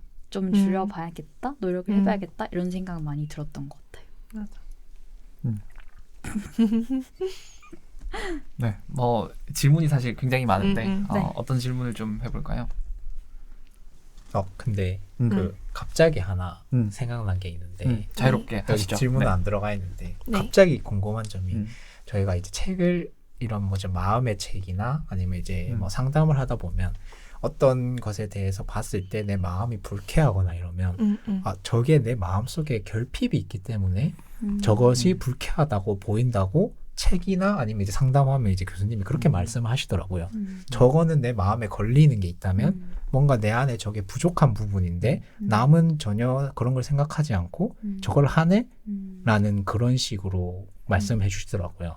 그럼 이런 것들은 그러면 이게 그러니까 만약에 제가 이게 왜 생각이 났냐면 제가 이게 제사 관련해서도 부모님이랑 얘기를 할 때 저는 왜 이걸 해요? 라고 계속 물어봐요. 근데 부모님은 해야지 라고 하시거든요. 그러니까 이런 것들이 어떻게 보면 부모님 입장에서도 자기도 나도 아무런 의구심을 갖지 않고 이 나이까지 했는데 니는 왜 안 하려고 해? 라는 이런 마음일 수도 있지 않을까 싶어가지고 이게 결국엔 그게 직관이지 않을까. 그러니까 나도 했는데 나도 이런 과정을 거쳤는데 왜 너는 안 하려고 해? 그래서 네, 약간 조금- 군대 마인드인데. 조금 감정적으로 얘기를 하면 그냥 제가 이제 추론했을 때 할아버지 보면 할아버지 맨날 저한테 너는 이제 끝이다. 너는 아들을 낳지 않으면 너는 아무도 너를 찾아주지 않을 것이다 이러면서 계속 그걸 걱정을 하는 거예요. 그러니까 이제 아마도 할아버지가 이제 계속 이 제사를 하고 싶은 건 자식들이 내가 죽어서도 나를 기억해줬으면 좋겠는데 그럼 제사를 해야 되는 거죠. 근데 이제 그냥 나를 죽어서도 나를 좀 기억하고 찾아줘 이렇게 얘기하기보다는 제사라는 일단 제도가 있으니까 그걸 해. 그거를 계속 해야지. 제사를 계속 이어가. 그게 결국 자기를 잊지 않는다는 거거든요. 그래서 저는 약간 그런 식으로 좀 이 제사라는 제도를 어른들이 집착하는 이유가 내 자식들이 나를 잊지 않았으면 그리고 더 나아가서 대대손손 나를 잊지 않았으면 죽음에 대한 공포와 내가 이 세상에서 이제 끝난다는 이 공포가 만들어내는 집착은 아닐까라는 생각은 좀 해요. 근데 이제 그건 이제 코끼리고 기수는 이제 한국은 해야지 이렇게 하는 거죠. 그렇게 설명하는. 그 되게 치유 얘기 어, 재미있는 관점이라고 생각을 맞아. 하고 그 부모 세대들이 제사를 포기하지 못하는 이유는 대단히 많은 메모리 있었기 때문이라고 생각이 돼요. 그러니까 이 저희가 읽었던 책들 중에서 나왔던 것 같은데 우리가 어떤 그 결정을 내리고 그것에 대해서 뭔가 파고들어서 쭉 하잖아요. 하다 보면 난 이제 거기에 매몰이 발생을 했고 그 이후에는 자기가 그걸 수정할 수가 없는 거죠. 왜냐하면 그 지난 세월이 틀린 게 돼버리니까. 맞아. 그러니까 이미 내가 해온 것이 옳아야만 버틸 수 있는 거죠. 나는 이미 십수년, 수십 년을 이렇게 해왔으니까. 맞아. 그런 것도 그러면 있는 것 나의 같아. 자식도 그것을 해주어야 내가 옳은 것이 유지가 맞아, 되니까 그런 생각이 들고 또 한편으로는 아까 그 부족함에 대한 이야기를 했을 때 그런 생각이 들어요. 우리나라가 어떤 이 격변기를 겪어오면서 우리나라에게 이 충성심, 애국심이 너무 중요했던 시기가 있었잖아요. 그러니까 뭐 어떤 부모 세대에선 당연히 이제 뭔가 우리가 하나로 뭉쳐야만 했던 그런 순간들이 많았는데 지금은 이제 사회적으로 그게 크게 중요하지 않아진 과거에 비해서 물론 지금도 중요하겠지만 그런 시대가 되면서 좀 뭔가 관점들이 많이 바뀌게 되는 것 같아요. 그러니까 과거에는 사회적으로 충성심과 애국심이 대단히 높게 설정이 되어 있었고 개인이 그것을 뒷받침하지 못하니까 부족이 있는 거고 그거에 대한 어떤 반작용으로 뭔가 그거를 더 추구하게 되는 면이 있었다면 지금 애초에 이제 그 허들이 좀 많이 낮아졌고 그러니까 우리가 그 부분에 대해서 스스로 부족함을 느끼지 않는 게 아닐까. 그러니까 충성심이나 애국심에 대해서 우리가 뭐 부족하다라는 어떤 스스로 결핍을 느끼지 않으니까 우리가 그쪽을 잘 이제 불쾌감을 느끼는 포인트가 아니지 않을까. 뭐 치유의 얘기를 좀 해석을 해보면. 근데 네. 제가 생각했 그 코코라는 영화도 멕시코에서 약간 우리의 제사랑 약간 비슷하게 네. 이제 영혼이 와서 이렇게 우리가 차린 음식을 먹고 가고 막 그런 날 기억해줘 이런 내용이 나오거든요. 근데 이제 젊은 세대가 그 제사를 계속 하기 싫은 거는 계속 그 제사의 규칙이 있잖아요. 어떤 걸 어디에 올려야 되고 뭐 붉은 건 동쪽 뭐 이런 게 있잖아요. 할아버지 그거 엄청 신경 쓰시거든요. 근데 귀신이 와서 그거 진짜 볼지 안 볼지도 모르고 사실 그냥 우리 먹고 싶은 거 그냥 올리고 그걸 기념하는 시간으로만 가져도 젊은 세대는 그런 거는 사실은 받아들일 것 같거든요. 1년에 한 번씩 기념일처럼. 근데 자꾸 그런 너무 많은 규칙과 이런 것까지 다 강요를 하니까 더 이게 이게 뭐지? 합의하기가 힘든 것 같아. 압제에 대한 저항. 맞아. 그 저항이 있는 거. 네. 맞아. 그 제사라는 그 자체가 너무 저에게 약간 긍정적 정서를 일으키진 않는 것 같아요.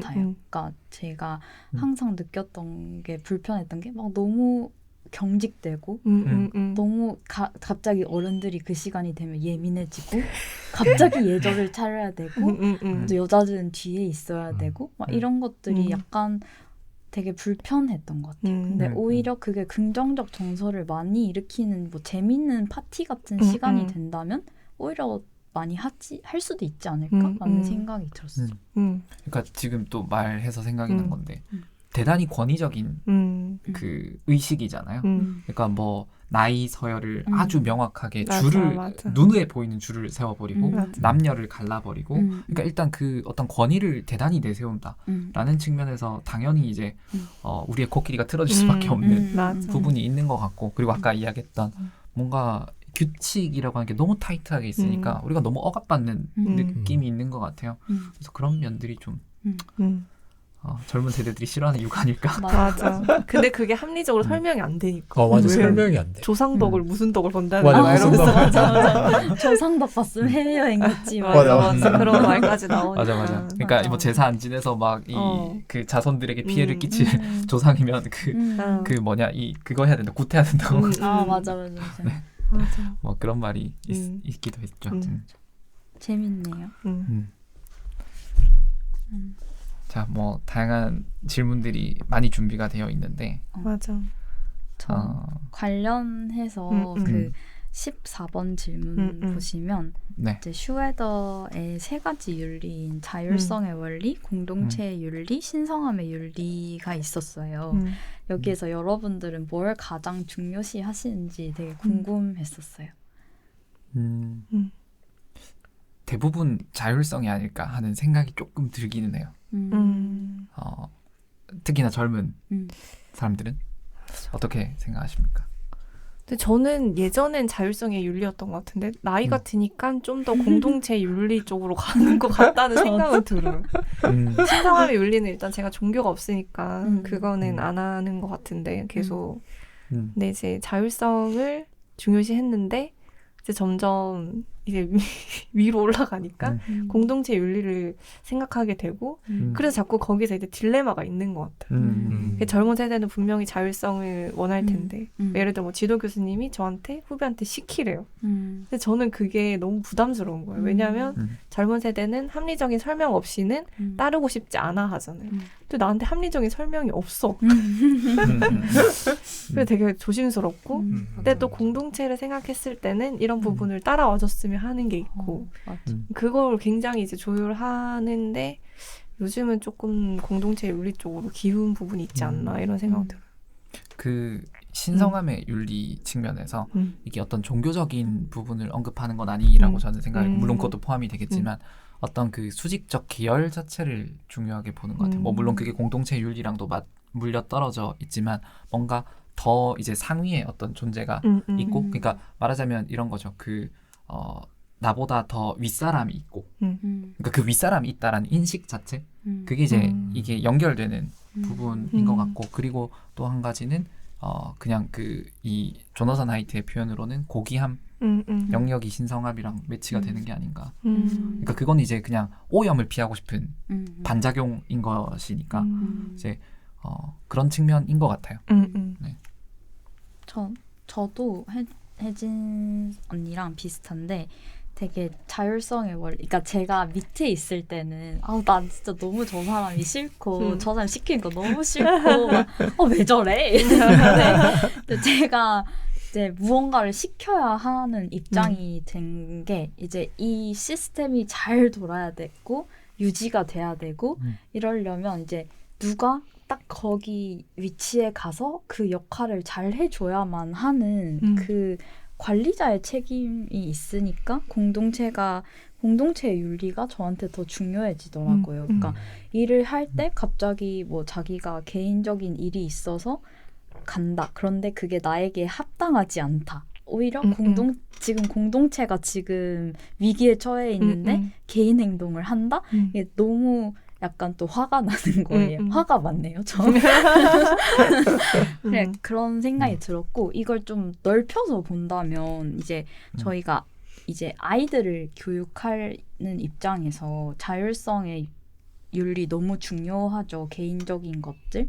그런데 그거랑 이제 또 요즘에 너무 많이 아이들에게 자율성을 부여를 하잖아요. 그런데 그게 능사가 아니겠다. 이게 공동체가 어쨌든 유지가 되고 그 사회 안에서 제가 말했듯이 그 역할이 있고 그걸 잘 수행을 해내고 또 이 뭔가 누군가가 누군가에게 상처 주지 않고 피해를 끼치지 않고 뭔가 이 사회가 잘 돌아가려면 이 공동체 윤리도 굉장히 중요하고 그래서 아이들한테 어떤 권위라든지 뭐 배려, 신사회적 행동 어쨌든 그러니까 제가 너무 싫어했던 그 보수적인 가치들을 그래도 가르쳐야겠구나라는 생각이 많이 들었어요.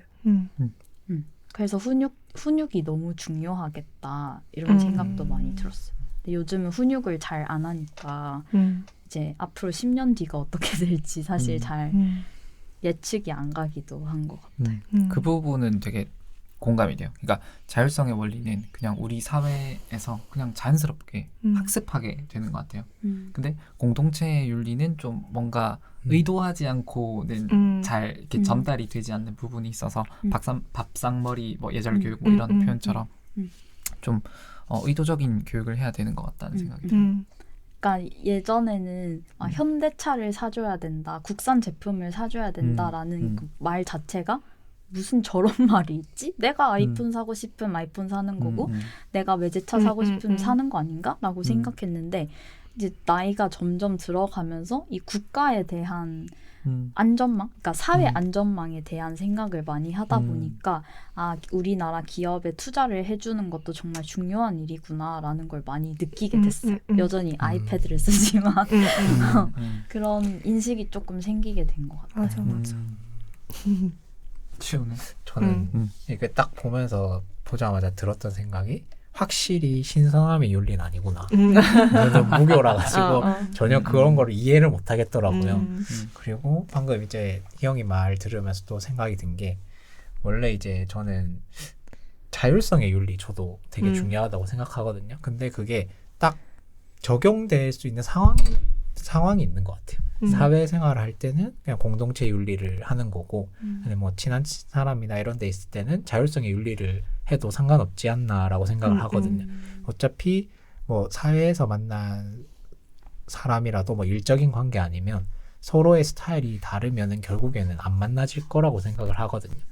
결국엔 자기만의 윤리인데 서로가 충돌을 하지 않으니까 이제 잘 어우러진다고 생각을 하고 희영이 말 이제 훈육까지 생각을 해보면 만약에 이제 나중에 애한테 훈육을 해야 된다면 이거를 구분하는 방법을 가르쳐보고 싶어요. 저도 힘든데 어떻게 보면 예전에 TV에 나온 프로그램처럼 온 오프인가?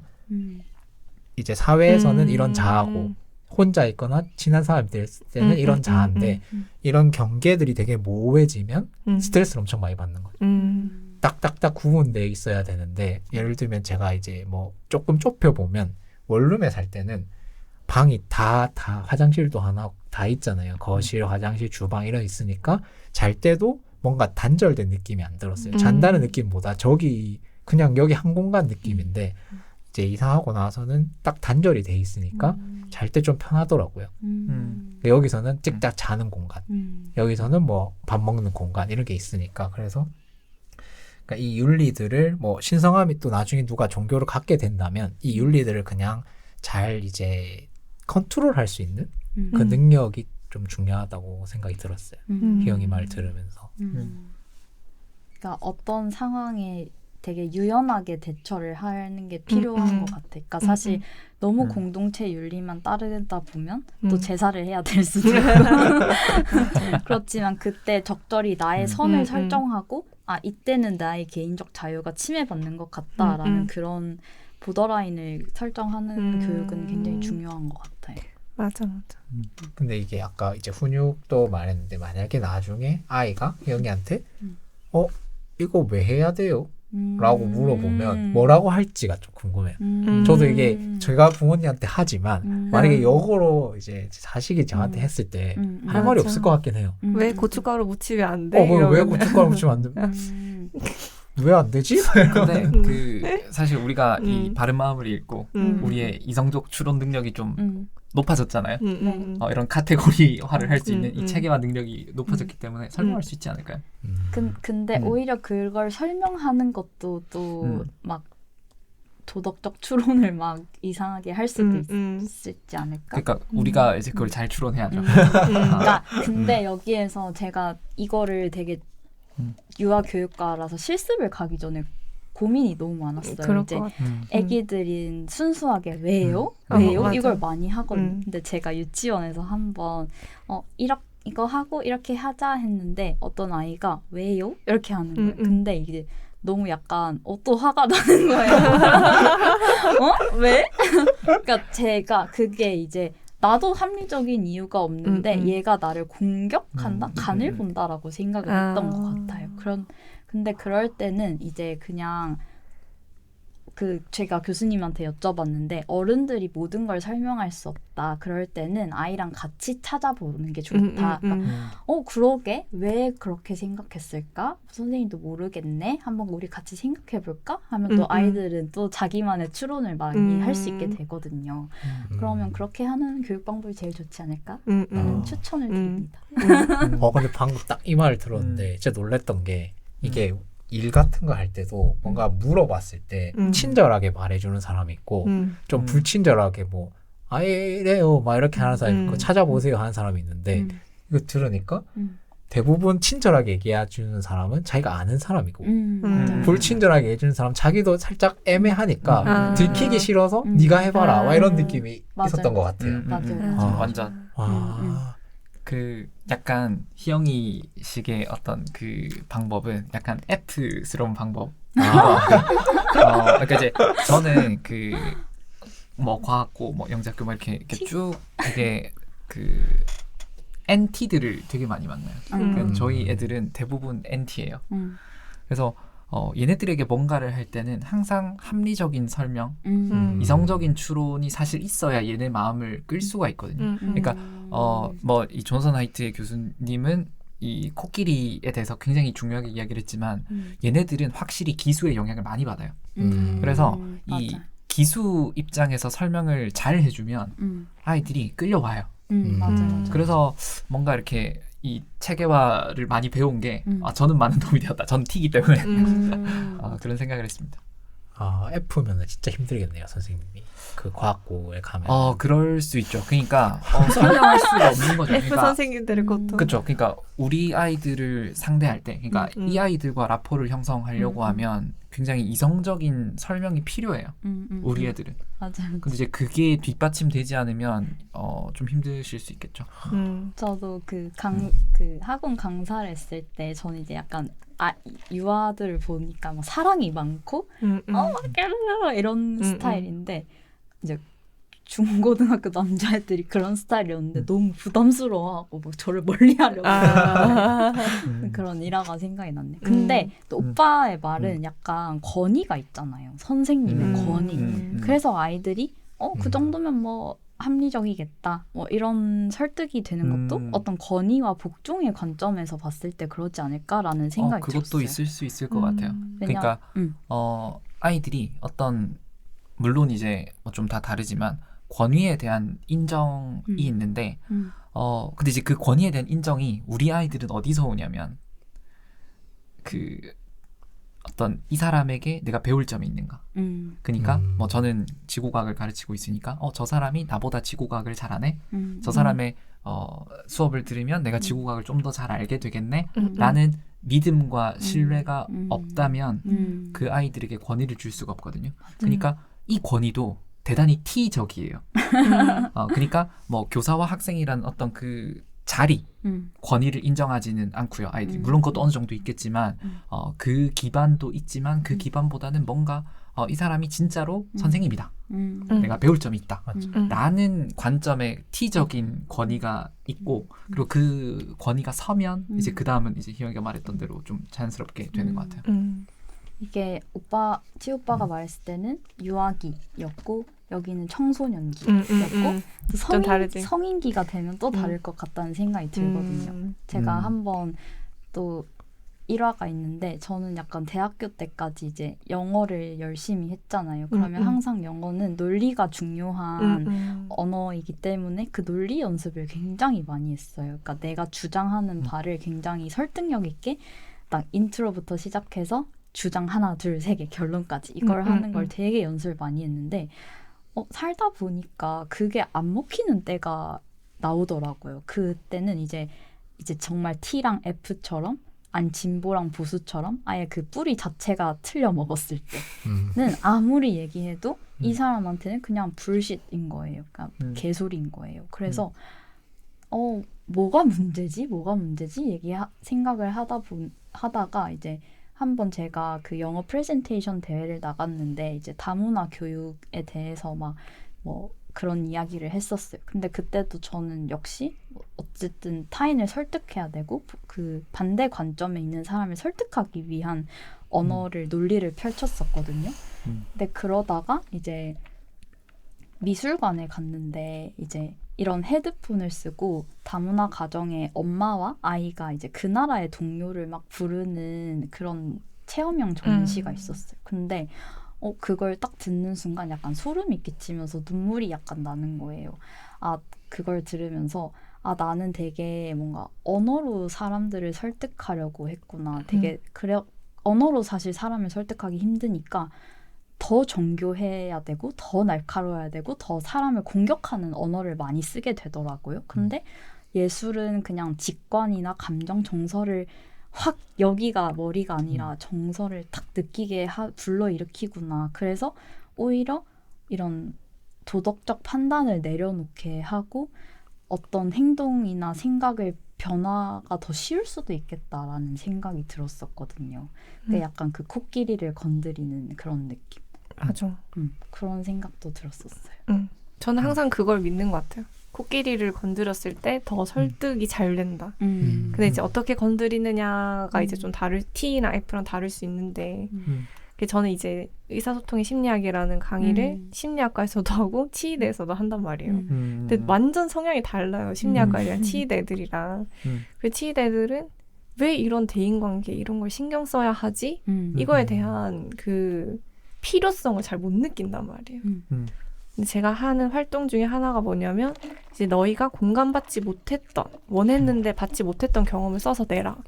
그럼 저는 이제 그 상대방이 된 것처럼 공감하는 대사를 막 써서 다 준단 말이에요. 그걸 하기 전과 후가 굉장히 달라요. 받고 나면 얘네들이 만약 이 사람이 이렇게 나한테 얘기해줬으면 내 마음이 풀렸을까? 이걸 생각해 보게 될 거잖아요. 그러고 나면 좀 더 수업을 참여적으로 들어요. 어떻게 공감해줘야 되지? 공감이라는 게 뭐지? 이런 걸 생각을 하는데 그거 전에는 그냥 이걸 왜 해야 돼? 하고 이 상황에서 공감을 해보세요 라고 과제를 내면 몇 명은 또 연을 끊겠습니다. 맞아. 내가 존중하지만 시험에는 공감하라고 하면 공감해줘라. 이렇게 얘기를 하는데 여튼 그런 게 확실히 있고 그래서 감정을 건드려주면 T식의 사고인 아이들도 감정으로 설득되면 또 이제 할 수 있는 것 같아요. 그런 것들을. 되게 좋은 교육이라고 생각했어요. 너무 멋진 수업. 감사합니다. 그래서 뭔가 진짜 그 공감을 경험하게 해주는 거 음. 너무 중요한 것 같고 근데 사실 T들이 그걸 잘 못해요. 아. 그래서 아까 제가 이야기했던 T는 T로서 이렇게 이끌어야 된다고 했던 부분은 제가 이제 그런 공감을 이끌어내는 걸 그렇게 잘 하지 못하고 그런 경험이 이제 뭐 아주 뭐 탁월하게 많이 해본 그런 상황이 아니다 보니까 이걸 어떻게 수업 상황에서 이끌어야 될까를 모르는 거죠. 그래서 저는 이 방법을 모르는 거고 이제 그 방법을 잘 아는 거고 그래서 너무 훌륭한 방식이라고 생각을 하고 그럼 이제 왜 공동체적인 걸 추구해야 될까? T를 어떻게 설득할 수 있을 것인가에 대한 저는 있거든요. 그게 뭐냐면 저는 이 소설을 읽으면 소설이란다. 이 책을 읽으면서 유발 하라리가 쓴 사피엔스 관점이랑 대단히 많이 밀접한 연관이 있다. 이제 그 분들이 이제 항상 진화론적인 관점으로 쭉 서술을 해오잖아요. 그래서 느꼈던 게 인류가 통합을 위해서 쭉 나아온 거고 진화의 역사가 인류의 통합으로 이어져 오고 있어요. 그게 사피엔스에서도 나오는 이야기고 이 책에서도 나오는 이야기인 거죠. 그래서 우리가 통합되기 위해서는 권위를 사실 인정할 수밖에 없고 그건 이제 어떤 수직적 계열 뭐 그건 이제 당연히 신성시되는 뭐 고귀함 이런 것들이랑 당연히 연결이 되는 부분이고 그래서 우리가 서로 통합하지 않았다면 이런 사회를 만들 수가 없었고 그리고 우리가 통합을 해오기 위해서 진화했고 또 이제 살아오고 있고 그 관점으로 들여다본다면 이 도덕성이 너네를 묶어주게 되는 것이다 라는 어떤 이성적인 그 당위성이 있는 것 같아요. 그럼 이제 그 당위성을 가지고 이야기를 하면 어느 정도 설득력이 좀 더 생기지 않을까 그런 생각이 듭니다. 네, 너무 좋은 관점이고 제가 또 얘기하고 싶은 거는 오빠도 되게 공감을 잘하는 사람이라고 생각을 하거든요. 이게 사회화가 된 거죠. 맞아요. 근데 이게 공감에도 두 가지 종류가 있어서 인지적 공감이 있고 정서적 공감이 있어요. 그러니까 정서적 공감은 소위 말하는 F들이 많이 하는 어떡해 힘들었겠다 이런 거고 인지적 공감은 그래서 너 괜찮아? 뭐 어떻게 하고 싶어? 이것도 어쨌든 인지적 공감이 될 수가 있는 거죠. 그걸 이제 상대를 파악하고 이제 그거에 맞는 거를 해주는 것도 좋지만 오빠가 하는 것이 대단히 고차원적인 인지적 공감일 수도 있다. 감사합니다. 맞아. 공감 받았네요. 공감을 못하는 건 아닌 것 같아요. 그러니까 많이 사회화가 됐어요. 그러니까 그게 아까 얘기했던 정서적 공감력이 떨어지는 것 같아요. 그러니까 그게 그러니까 타인이 어떤 감정을 느끼고 있을 때 그 감정이 확 전이되는 사람이 아니거든요. 그러니까 보통 이제 이 감정을 그대로 흡수를 하잖아요. 그러니까 약간 거울처럼 나도 똑같은 감정이 이렇게 탁 튀어나오는데 저는 그런 편은 아니에요.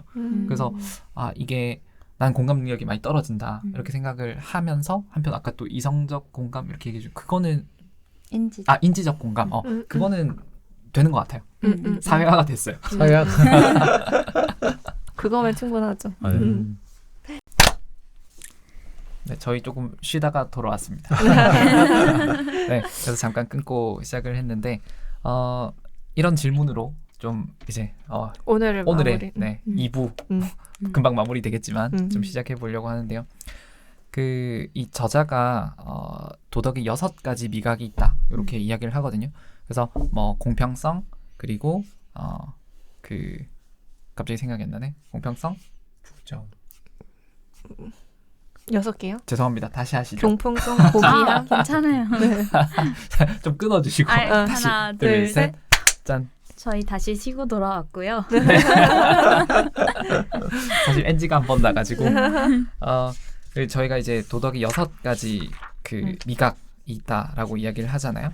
그래서 뭐 배려, 공평성, 충성심, 그다음에 권위, 고귀함 이렇게 첫 번째 5가지를 도입을 했고 그 다음에 자유, 압제 이렇게 한 카테고리를 더 넣었는데요. 근데 저는 이제 이 부분에 대한 조금 비판을 해보고 싶다는 생각이 들어요. 그러니까 어떤 비판이냐면 배려와 피해 뭐 이런 식으로 카테고리를 묶었을 때 피해의 반대를 배려로 설정하고 배려의 반대를 피해 이렇게 설정이 됐고요. 그다음에 공평성과 부정 그래서 부정의 반대말을 공평성, 공평성의 반대말을 부정 이런 식으로 매치가 된 것이죠. 그래서 이제 그 각각의 그 나머지 5가지의 미각들은 확실하게 상반되는 부분이 있고 그리고 그 한 지향하는 바가 의미하는 게 다른 뜻을 가지지 않아요. 그런데 이 6번째 미각으로 제시를 했던 자유와 압제라는 음. 부분은 굉장히 해석이 좀 애매하다라는 생각을 했어요. 어떤 측면에서 그렇게 생각을 했냐면 진보주의자들은 압제에 대한 어떤 이 저항으로서 평등을 추구한다. 라고 이제 이 6번째 카테고리를 설명을 하고요. 한편에 이제 이 보수주의자들은 그 자유 그 자체를 갈망을 하는 거죠. 그런데 여기서 단어로는 나오지 않았지만 제가 생각했을 때 그 자유의 반대말이 구속인 것 같아요. 그래서 내가 구속되지 않고 싶은 거, 그것이 이제 이 순수하게 내가 자유롭고 싶다라는 걸로 드러나는 것 같고, 그다음에 이제 이 진보주의자들은 평등 자체를 지향하는데, 이제 저자가 또 이런 표현을 해요. 평등이 우선이 아니고 이 압제에 대한 저항 자체가 우선이었고, 그래서 이제 평등으로 형태가 드러나는 것이기 때문에 이제 이 압제라는 단어를 키워드로 꼽았단 말이에요. 그래서 이제 자유, 압제 이렇게 묶어봤는데 아무리 봐도 저는 좀 어색한 거죠. 자유와 평등이라고 하는 개념이 저는 좀 다른 것 같아요. 유발 하라리도 이제 뭐 사피엔스나 뭐 이런 책들에서 언급을 했지만, 우리가 자유를 딥하게 추구하다 보면 당연히 평등을 건드릴 수밖에 없고요. 평등을 쭉 추구를 하다 보면 모두가 같아져야 되는 결과적인 평등을 지향한다면 당연히 자유는 억제될 수밖에 없는 거죠. 그래서 이 두 가지가 양립되기가 좀 어려운, 그러니까 좀 서로 부딪히는 부분이 존재한다는 거죠. 그래서 저는 생각을 했던 게 도덕의 6가지 미각이 아니고 7가지 미각이 되어야 되지 않을까. 그래서 우리가 앞에서 했던 5가지에다가 이제 이 자유 의 구속 이렇게 한 카테고리를 묶고, 그 다음에 이제 이 평등과 압제 이렇게 묶어서 7가지가 되면 어떨까, 뭐 이런 생각을 해봤습니다. 네. 좋은 것 같아요. 좋은 것 같아요. 네. 끝인가요?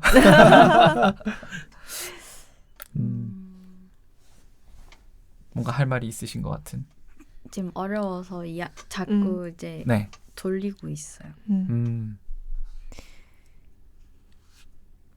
저기 같은 선상에서 있었을 때 이해가 안 된 게 진보주의자가 압제에 대해서 저항하는 거랑 보수주의자가 구속에 대해서 저항하는 거랑 뭔가 같아 보이는 거예요. 그렇게 같은 선상에 두니까. 그래서 그럼 두 집단이 결국 같은 걸 추구하는 거 아닌가?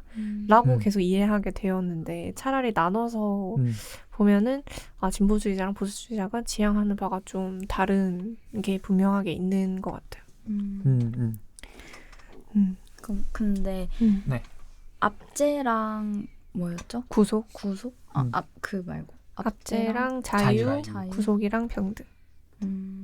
아니. 압제와 평등. 압제와 구속과 평등? 자유. 네. 어렵죠? 네, 이게 그 워딩 자체가 어휘 자체가 굉장히 그 집단의 성격을 잘 나타낸다고 보여지는데 압제라고 하면 진보주의자들은 항상 이제 그래도 좀 사회적 약자의 관점 아니면 또 되게 리버럴한 뭐 새로운 어쨌든 이게 사회적 소수자를 위한 그런 극단으로 치우치면 그런 게 많다고 생각하는데, 그들에게서 이 사회는 이미 누군가는 권력을 쥐고 있고 자기들에게는 권력이 없기 때문에 이걸 압제라고 받아들이는 것 같고 그렇기 때문에 평등을 추구해야 한다라고 생각을 하는 것 같고, 보수주의는 뭐였죠? 구속과 자유. 구속과 자유. 그러니까 그들에게는 어쨌든 이 기성세대 아니면 기존 세상의 질서나 규칙을 가지고 있으니까 여기에서부터 더 자유롭고 싶어하는 느낌이 또 드는 것 같아요. 제 말이 뭔지 이해하셨나요? 내가 지금 얘기 듣다 생각난 게, 여기서 나오는 그 보수주의자가 느끼는 구속은 정부의 구속인 것 같아요. 그래서 이제 자기 사회에서는 이미 기득권이라서 뭐 구속받을 게 없지만 이제 정부는 그거를 제약할 수 있는 게 있는데 그것부터로도 자유롭고 싶은 그래서 자기가 하고 싶은 뭐 사업이라든지 이런 걸 자유롭게 하고 싶은 게 있는 것 같고, 근데 이제 진보주의자들은 이제 좀 이렇게 노동자 계층들의 관점에서는 이제 기득권의 압제로 내가 뭐 노동 시간이 보장되지 못한다든지 뭐 그런 게 있으니까 평등을 추구하는, 너희가 나를 고용한 건 맞지만 나를 동등한 그걸로 대우하면서 나에게 보상을 해줘, 이렇게 가하고 있는 것 같아요. 이게 이 개념이 명확하게 받아들여지지 않은 이유가 저희는 동양권 문화라서 그런 것 같기도 해요. 이게 처음에 직관적으로 이렇다라고 해석을 못한 게 미국이나 서양에서는 그런 관점이 너무 되게 극명하게 드러나고 뭐 기업의 자유라든지 정부의 개입이라든지 그런 게 굉장히 쉽지 않은 일인데 저희는 사실 코로나 때도 서양과 동양을 비교하면 저희 나라는 정말 각자의 자리에 모두가 있었잖아요. 그래서 정부의 역할이 굉장히 컸고 근데 서양에서는 그걸 굉장히 이상하게 여겼고 또 동양에서는 서양에서 정부가 아무것도 안 하는 거 아니야? 라는 생각을 굉장히 많이 했었던 것처럼 또 문화의 차이도 있었지 않았을까라는 생각이 드네요.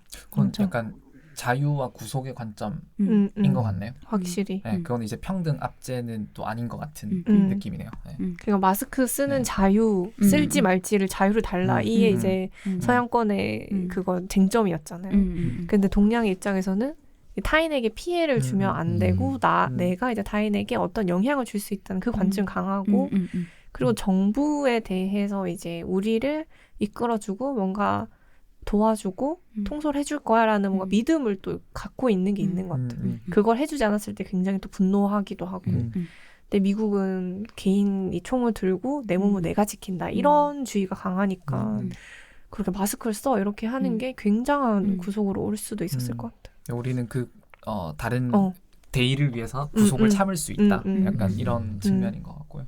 이게 그 오빠가 해준 질문 중에 weirdo 그거랑 관련이 있는데 책을 읽으면서 이제 이해가 안 갔던 지점이 있었는데 이제 인도랑 미국을 비교했을 때 이제 하층민이고 동양적일수록 관계적 생각을 많이 하게 되고 이제 서양일수록 개별적 사고를 많이 해서 그 책에서 예시로 나왔던 비넷 있잖아요. 그 스토리 그런 거 뭐 생닭의 자위행을 하는 거 이제 어쨌든 교육을 많이 받고 상류 집단은 그런 게 누구에게도 피해를 끼쳐지지 않았으니까 이게 잘못되지 않았다. 그렇지만 동양 집단이나 뭐 하위 계층에서는 그걸 설명을 못하지만 어쨌든 관계성이 있을 거라고 생각해서 그걸 이야기를 했잖아요.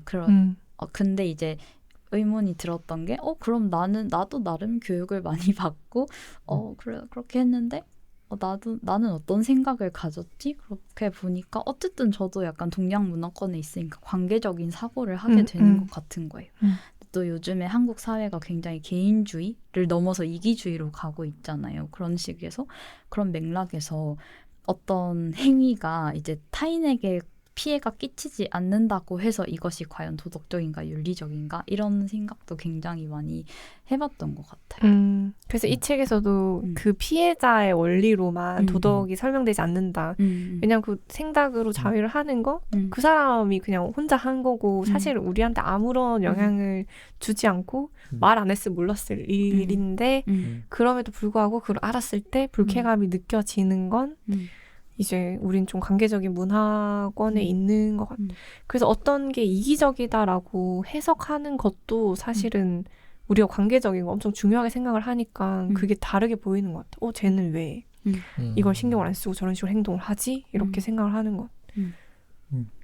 그 이제 위어드라는 게 이제 뭐 들으시는 분들을 위해서 한번 반복을 하면 서양적이고 고학력이고 산업화되고 부유하고 민주적인 요 단어를 모은 것을 이제 위어드라고 하는데 근데 이제 그 부분은 저는 이런 생각이 들어요.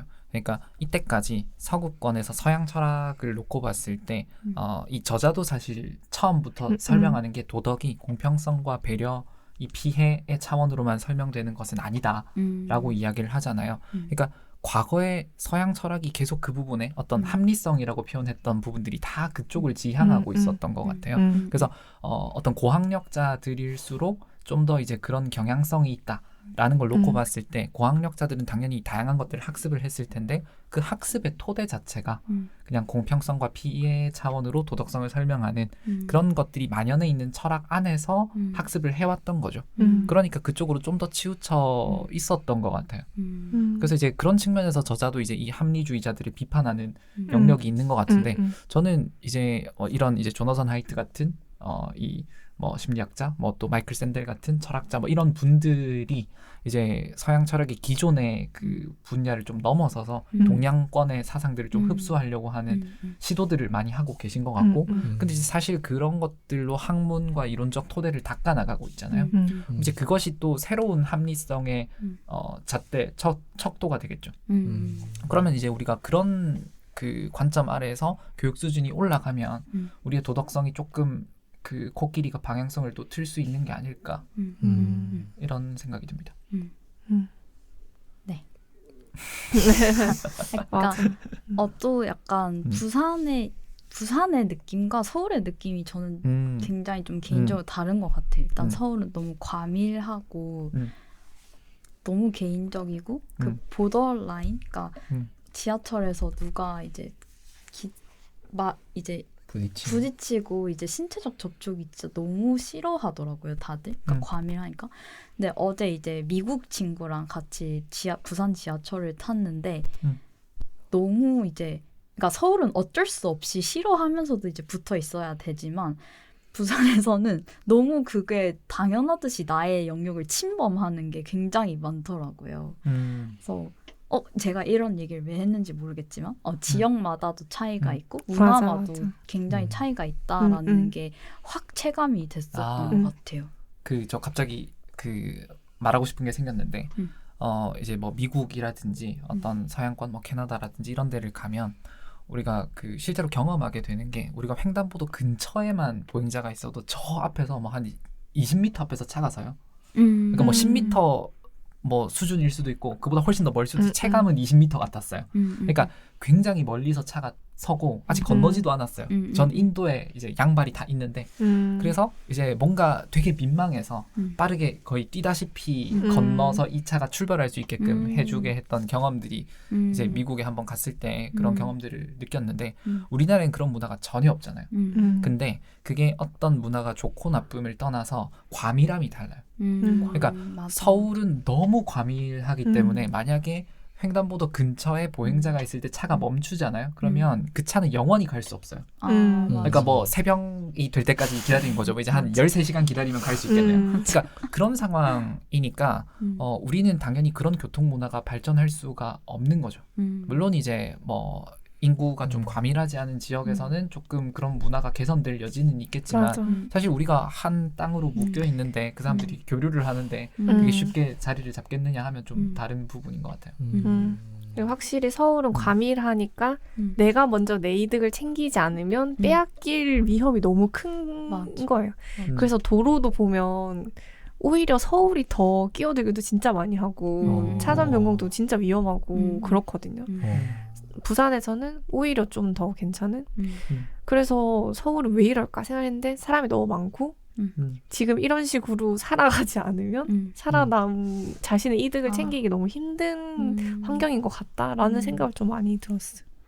제가 진짜 또 일화가 있는데 추석 때 이제 저는 아동학을 전공했잖아요. 그래서 좀 제너럴스하단 말이죠. 그러니까 아이들에게 노키즈 존도 굉장히 반대하는 입장이고 그런데 이제 서울에 살면서 너무 공격성이 증가한 거예요. 왜냐하면 나는 나를 지키지 않으면 아무도 나를 지켜줄 사람이 없고 이제 이 혼자 이 좁은 곳에서 많은 사람들과 이제 있어야 되는데 자꾸 선을 넘으니까 나도 공격하고 받아치고 선을 해야 되고 나에게 피해가 되는 상황이 뭔지 굉장히 빨리 즉각적으로 캐치가 되더라고요. 그래서 그런 상태로 이제 독이 가득 오른 상태로 추석 때 내려왔는데 이제 식당을 갔는데 이제 제가 아까 소리에 민감하다고 했잖아요. 근데 이제 부모님, 할머니까지 동생까지 다 이제 제가 추천한 식당에 데리고 갔는데 오픈 키친인데 사장님이 너무 정신이 없으시고 막 달그락거리는 소리가 많이 나고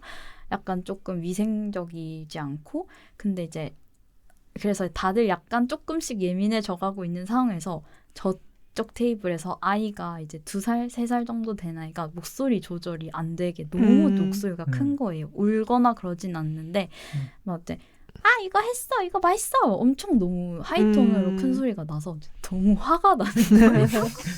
화가 많은 그래서 이제 원래라면 그냥 귀엽네 이런 식으로 했을 텐데 이제 그 독이 안 빠졌는데 이제 엄마 아빠가 이제 아유 애기 하나가 너무 이제 시끄럽네 이렇게 얘기를 하시는데 이게 문제 상황이 있어? 그럼 해결을 해야지. 이래서 바로 손을 들어서 종업원을 부른 거예요. 근데 엄마 아빠가 거기에 너무 충격을 받은 거예요. 얘가 서울을 보내놨더니 너무 여유가 없는 사람이 됐구나 이러면서 그래서 아니다. 애가 그럴 수도 있지 이렇게 하는데 이제 밥을 먹으면서 또 계속 이제 논리적 추론을 한 거예요. 제가 저 나이가 됐을 때 올바른 훈육을 하지 않고 공동체에서 살아가지 않는 걸 가르치지 않으면 어떡하지? 이러면서 막 저 정도 되면 자기 조절이 돼야 되는데 막 이러시고 이상한 논리를 막 갖다 붙이는 거예요. 그러면서 되게 내가 이런 문화권이 굉장히 다르다 이런 생각이 많이 들었어요. 맞아. 또 이제 수치심이 올라오고 그러면 안 되는데 그랬던 게 그러면 그 방금 했던 그 어떤 생각의 어떤 변화, 어떤 성향의 변화 이런 것들이 이 6가지 미각 분야에서 어디에 속할까요? 이런 제가 느꼈던 이런 일화들이 배려?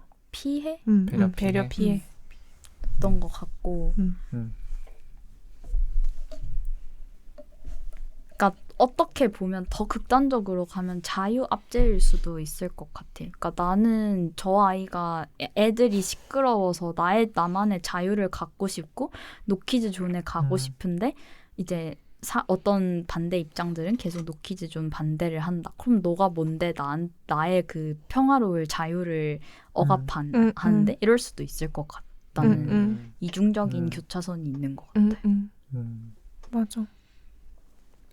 뭔가 이게 막 우리 예전에 심심한 사과 논란 그리고 그 명징과 직조 뭐 이런 것들을 놓고 보면 어떤 어휘력 논란이기도 하지만 다른 한편으로는 어떤 이 타인에 대한 이해, 존중, 배려 이런 것들의 문제인 것 같아요. 그러니까 이런 거죠.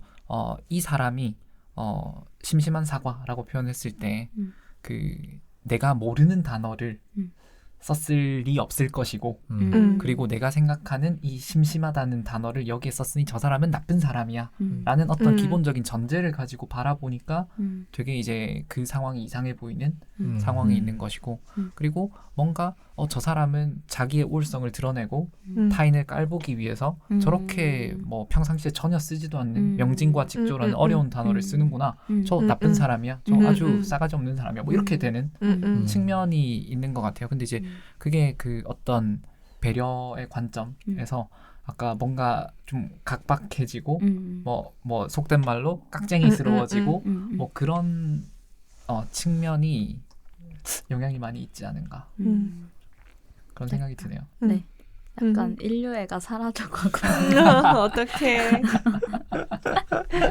서울에서 살다 보면 그렇게 되는 것 같더라고요. 그래서 서울에 간 이제 친구들은 결국에 남는 건 다 지방에서 올라온 사람들이랑 친하게 지내게 되고 서울 출신 사람들이랑은 잘 못 친하게 지내게 된다 하더라고요. 성향이 너무 다르다고. 선이 좀 있는 거죠. 네네. 그 선이 굉장히 있는 것 같아요. 근데 또 거기 가서도 저는 좀 선이 지켜지길 바라는 것 같고 그래서 부산에 오고 그 제가 친한 사람을 만나면 마음이 너무 편한 거죠. 그러니까 위안을 얻고 굳이 선을 지키지 않아도 편한 사이가 있는 거고 그런 것 같아요. 마음껏 넘으세요. 맞아.